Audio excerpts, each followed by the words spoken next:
Hi, and welcome to Lesson 7 of Magic the Gathering 101, a video guide for people who want to learn magic. In this video, you'll learn about the difference between permanents and non-permanents, as well as the types of permanents out there.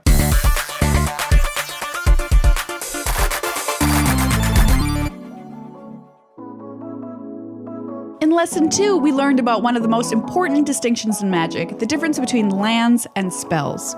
There's another really important distinction between the types of cards in magic, permanents and non-permanents. And no, we're not talking about hair. When you play or cast a spell, it will either become a permanent on the battlefield, or it will have an effect, but not become a permanent on the battlefield. Lands are permanents. Lands aren't cast, they're put into play. Their place on the battlefield is closest to you. Permanents also include creatures. Creatures are a staple of magic and one of the main ways players can deal damage to one another. Artifacts. Some artifacts live on the battlefield by themselves. Others, called equipment, can be attached to creatures for a cost. Enchantments. Like artifacts, some enchantments will live on the battlefield by themselves, while others, called auras, have to be attached to a creature.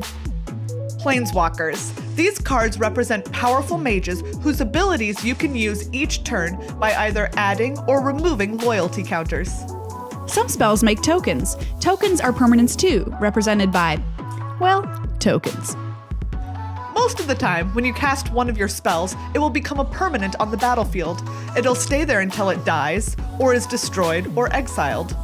Then, when that permanent dies or is destroyed, it'll go to the graveyard. If it's exiled, it'll go to exile.